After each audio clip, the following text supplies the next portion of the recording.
Hello hi dears, welcome back to my channel Shobha వంట మీ ఇంటకు స్వాగతం. ఫ్రెండ్స్, చూసారా గుమ్మడికాయ థీమ్ ఎలా ఉందో? దానికి తగ్గట్టుగా ఈరోజు గుమ్మడికాయ పులుసు మీకు చూపించబోతున్నా. చూడండి, గుమ్మడికాయ ఒక చిన్న సైజు గుమ్మడికాయ తీసుకున్నాను. అందులో సగం గుమ్మడికాయ ఇది. దాన్ని ఇట్లాగా క్యూబ్స్ లాగా చక్కగా కట్ చేసుకున్నాను. తోలు ఉంచేసేయాలి. తోలు లేకుండా గుమ్మడికాయని వండకూడదు, ఎందుకంటే కరిగిపోతుంది అనమాట. ఇంత గట్టిగా ఉన్న గుమ్మడికాయ కూడా మెత్తగా అయిపోతుంది ఉడికిన తర్వాత. ఓకే, గుమ్మడికాయ గురించి ప్రపంచవ్యాప్తంగా అసలు ఇది ఫేమస్ అనమాట. ఏ కంట్రీలో ఉన్న వాళ్ళు కూడా గుమ్మడికాయకి ఒక స్పెషాలిటీ ఉంది. అన్ని కంట్రీస్లో కూడా ప్రతి ఒక్కరికి కూడా గుమ్మడికాయ చాలా స్పెషల్ అనమాట. దీంతో స్వీట్స్, పులుసులు, కూరలు చాలా బేకింగ్ చేసుకోవటం చాలా చేసుకుంటూ ఉంటారు. మనకైతే గుమ్మడికాయ దప్పడం చాలా స్పెషల్ కదా. ఈరోజు నేను దాన్ని మీకు చేసి చూపించబోతున్నాను. ఓకేనా? ఇంకెందుకు ఆలస్యం, మొదలు పెడదాం. చూడండి, ప్యాను వేడి చేసుకున్నాను. ఆయిల్ వేసుకుందాం. కొంచెం గుమ్మడికాయ పులుసుకి ఆయిల్ కొంచెం ఎక్కువ పడుతుంది, అంటే బాగుంటుంది. ఓకే, 4 టేబుల్ స్పూన్స్ ఆయిల్ వరకు వేసుకున్నాను. ఆయిల్ వేడెక్కింది. ముందుగా ఇంగువ వేసుకుంటున్నాను. ఇప్పుడు 1 టీ స్పూను మినపప్పు, 1/4 టీ స్పూను మెంతులు, 1/2 టీ స్పూను జీలకర్ర, 1 టీ స్పూను ఆవాలు. చూడండి, పప్పు కొంచెం ఎర్రబడింది కదా. 2 ఉల్లిపాయలు ఇలాగా సన్నంగా తరిగి పెట్టుకున్నాను. 4 పచ్చిమిరపకాయలు, కొంచెంగా కరివేపాకు, ఫ్రెష్ కరివేపాకు చాలా బాగుంటుంది. మంచిగా కలుపుకుందాము.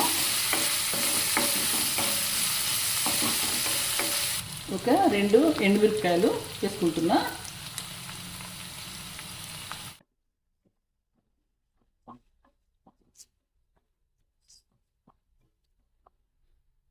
ఉల్లిపాయలు కొంచెం త్వరగా వేగేందుకు కొంచెం ఉప్పు వేసేసుకుందాము.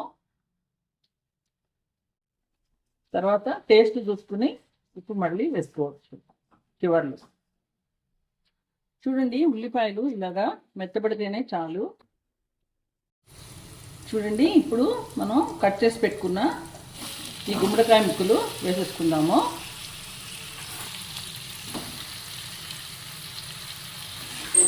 అంతా కలిపేసుకుందాం మంచిగా కలిసేటట్టు.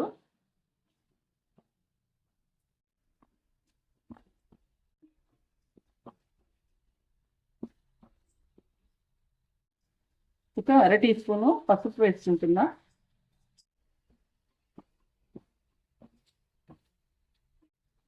చూడండి, కూర కారం. ఇందులో ధనియాలు, జీలకర్ర, మెంతులు, ఆవాలు, మిరపకాయల కారం. ఓకే, కూర కారం అన్నమాట. ఇది వేసుకుంటున్నాను. ఇది కొంచెం తీయగా ఉంటుంది కూర, పులుపు కూడా పడుతుంది కనుక ఒక 3 టీ స్పూన్స్ వేసుకుంటున్నాను ఈ కారం. మీకు తినగలిగేంత కారాన్ని మీకు ఎంత కావాలంత అడ్జస్ట్ చేసుకోండి. కారం పచ్చివాసన పోయేంత వరకు మంచిగా ముక్కలకి అన్నిటికీ పట్టించాము.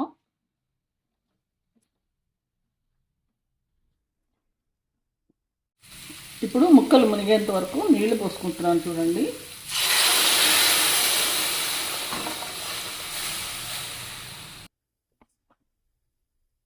ముక్కలు మునిగేంత వరకు నీళ్లు పోసుకుని కాసేపు మూత పెట్టి ఉడకబెడదాం. చూడండి, ముక్కలు మంచిగా ఉడుకుతూ ఉన్నాయి. ఎక్కువ నీళ్లు పోసాం కనుక, అంటే ముక్క మునిగేంత వరకు నీళ్లు పోసుకున్నాం. హై ఫ్లేమ్ మీదే మూత పెట్టి ఉడికిస్తున్నాం. పులుసు ఉడుకుతుంది కదా. ఇప్పుడు చూడండి, ఇంత పెద్ద నిమ్మకాయ సైజు చింతపండును తీసి దీన్ని మంచిగా పులుసు తీసి పెట్టుకుంటాను పులుసు కోసం. ఓకే, చూడండి, మంచిగా ఉడుకుతూ ఉంది. ఇప్పుడు కొంచెం ఫ్లేమ్ని మనం మీడియం పెట్టుకుందాము. అంటే ఉడుకు పట్టింది కనుక ఫ్లేమ్ని కొంచెం మీడియం పెట్టుకుని ఉడికించుకుందాం. చూడండి, ఒక 10 మినిట్స్గా ఉడుకుతూనే ఉంది. మంచిగా ఎగిరిపోనిద్దాము.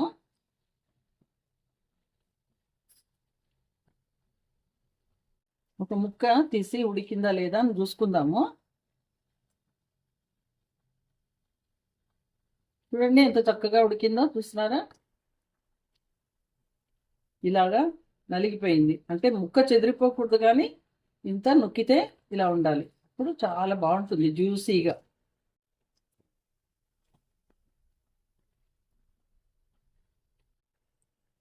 చూడండి, కూర మంచిగా ఎగిరిపోయింది.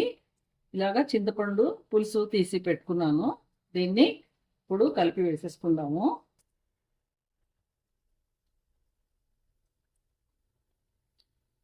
మరి చివరి వరకు వేసుకోకుండా వేసుకోవాలి.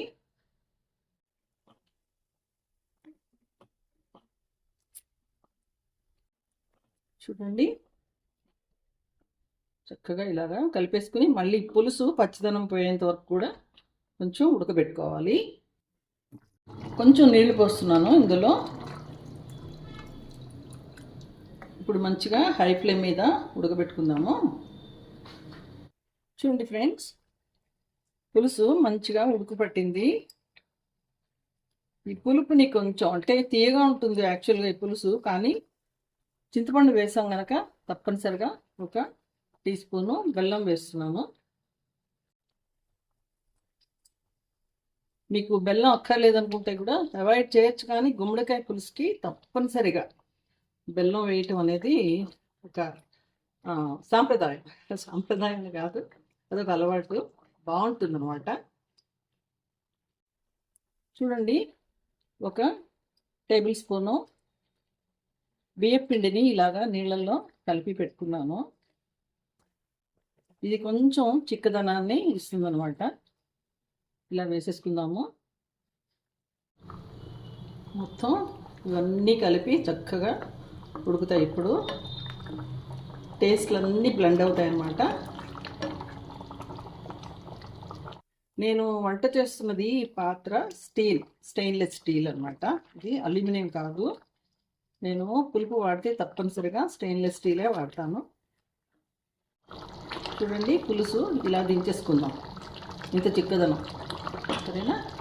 కిందకు దించిన తర్వాత ఇది మళ్ళీ చిక్కబడుతుంది. చూడండి ఫ్రెండ్స్, ఇది చక్కగా ఉడికింది. మంచి రైట్ కన్సిస్టెన్సీ ఇది. ఇలా దింపుకుంటే చాలు. ఇప్పుడు ఇందులో కొంచెం ఉప్పు చూసుకుని మనకి ఎంత కావాలో మళ్ళీ కొంచెం యాడ్ చేసుకోవచ్చు. నాకైతే ఉప్పు సరిపోలేదు, నేను మళ్ళీ వేసుకుంటున్నాను. 1.5 టేబుల్ స్పూన్ వరకు వేసా. ఇప్పుడు మంచిగా కలిసిన తర్వాత ఇలాగా కొంచెం ఫ్రెష్ కరివేపాకు ఇలాగా పైన వేసుకుందాము. ఆపేస్తున్నాను. చూడండి ఫ్రెండ్స్, గుమగుమలాడిపోతున్న గుమ్మడికాయ పులుసు, గుమ్మడికాయ దప్పళం పులుసు దీన్ని. ఓకే, ఇంత అద్భుతంగా ఉంటుంది. తప్పకుండా చేసుకోండి. చూడండి ఫ్రెండ్స్, అద్భుతమైన గుమ్మడికాయ దప్పళం పులుసు. ఓకే, ఇది తప్పకుండా చేసుకోండి. ఎందుకంటే ఇందులో క్యారెట్స్లో ఉండే మంచి వైటమిన్ ఏ ఉంటుంది. ఇంకా చాలా చాలా ఉంటాయి. వైటమిన్స్ అన్నీ చాలా ఉంటాయి. ఎందుకంటే ఇవన్నీ కూడా మన స్కిన్కి, కళ్ళకి చాలా చాలా మంచిదనమాట. అందుకనే మనకి ఇది పూర్వకాలం నుంచి చాలా ఫేమస్. గుమ్మడికాయ పులుసు లేకుండా అసలు ఏ శుభకార్యం కూడా జరగదు. కనుక ఇది మన ఇంట్లో కూడా అప్పుడప్పుడు మనం ఇంక్లూడ్ చేసుకుంటూ ఉంటే ఈ చలికాలానికి మంచి ఆరోగ్యానికి మంచిది. ఓకేనా? Thanks for watching.